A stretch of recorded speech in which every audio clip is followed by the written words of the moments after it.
All right, guys, so I'm sitting inside of a 2018 Honda CR-V.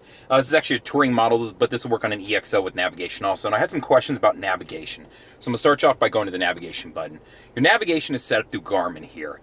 So I just want you to know how to use some general functions and features and have a better understanding of it. That way you can use it if you want to take advantage of it. So the first thing I'm going to start you off is the button right over here. And that's going to be to search for something. And then it's going to bring up all these different things. The first thing I would do when I buy this car is I would go to home right here and add my home address. So enter my address, and then I can go from here and enter where I live. So for this sake, I would enter in usually a dealership just to show you how to do it. But I mean, we can toggle through and show you how to do it. So 78741 is where I am at, and I am at 5519. And then I want to go to East Ben White. There you go. So this is how you could find and set your home address, all right? So I'm going to select that as my home address. So now I've got something set to where anytime that I ever want to go home, I would be able to hit the voice command button and navigate to home.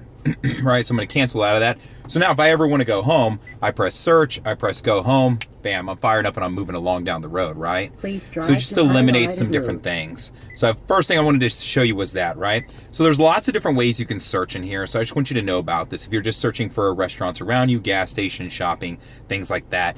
Now once you've set an address previously, you can save stuff too. So it's kind of nice. So you can see I have home set and I could save that. Additionally, if you've typed in an address that you're going to end up using a whole lot, you can save that address. So be aware of that. You've got some options as far as this goes. Now, I'm actually going to back out and go to a couple different things here. So the first thing I want to go here and show you is a couple things related to settings. So right now you can see the map is set up to be 3D, and I can scroll around and kind of toggle and go through some different things. I want to show you where you can make some of these changes to this, right? So I'm going to scroll down here to settings. Now, under map and vehicle, this is where I can affect some of those things. So the first thing you'll maybe want to play with is, hey, what kind of icon do I want when I'm driving around? Do I want the old school station wagon? Do I want this weird looking plane thing? Maybe I do, right? So I'm going old school station wagon. The next one below that is your mapping system, right? So right now I have it set 3D, but it's also tracking up. I can set just standard tracking up, and what that means is your car is always facing up and the map's moving around you, and that way you can tell which way roads are coming from. Now, if you like to always have north up and see your car driving left and right and down and up, then you'd want to go north up. 3D is set up to where you have that tracking up set, but it's still at an angle so you can kind of enjoy that view, right? So that's what most people, I think, prefer, and that's what the default is. Now, mapping details, whether you want more to show up on your map or less, I personally like to see as much as possible just because I feel like if I'm lost, I want to see more details of what's around me to make sure I'm going the right way. Mapping theme, this will just change some your colors. The default was set there. I switched over to Honda. I mean, you could jump around and change it. There's a whole bunch of these, and it just changes colors of what you're going to see as far as the road and different things around you. So that way you know what's going on here, right? So just wanted you to see that. I mean, there's a ton of them you can go through, right? So we'll save that one too. All right, so scrolling down a little bit further, my mapping buttons. This is kind of cool because maybe you don't want all this stuff on the screen, right? Maybe you want to get rid of this button, right? And you're like, yeah, I don't need to see this. I'm good without it. All I want is a search and a way to stop my navigation route. Once I've done that, I can save it right there. Now, if I ever want to go back and set them to default, you saw that there was a default button there. And if you didn't, it was right up reset to defaults. So that's how you work that right there.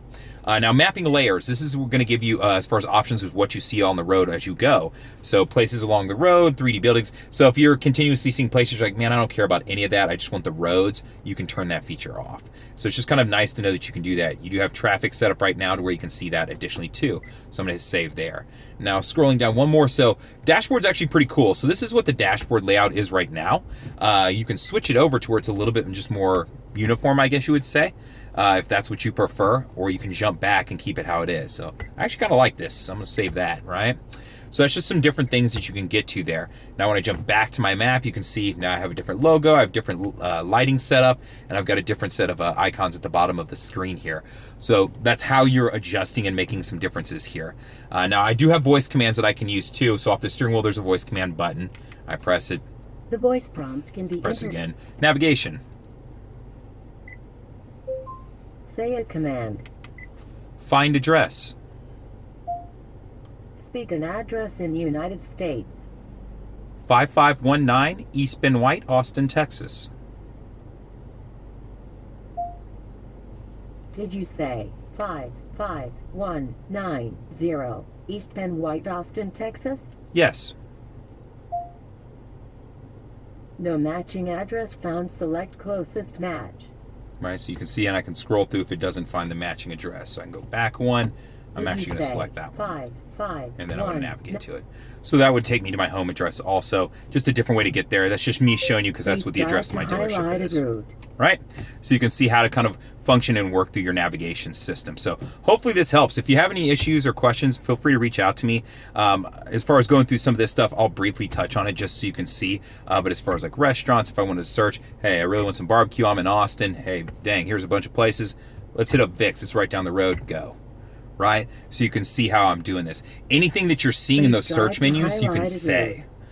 You know what I mean? So from here, I would have access to all these things by saying them. So that's how this works. You know, if you want to add a shortcut as far as somewhere that you go regularly, you can do that. Or you want to add somewhere to your trips, you know, kind of along the way, you can do that additionally too. So that's just how this works. Recent, if you want to jump over to places that I've recently searched or gone to. So that way you have a better understanding of this. So pretty easy to use. You can type in it when you're at a standstill, so it's allowing me to type and select some of these things. When I'm driving, it's going to force me to use voice command for some of this stuff, which isn't the end of the world. You can see the voice command works pretty well. But just keep that in mind. You can still access all these same things, but you're going to have to do it a little bit differently. So hopefully this helps. If you have any questions, feel free to reach out. Comment on the YouTube video. You can always call me at 512-443-4300, or you can email me at the letter J and then Fuller@howdyhonda.com. Thank you much.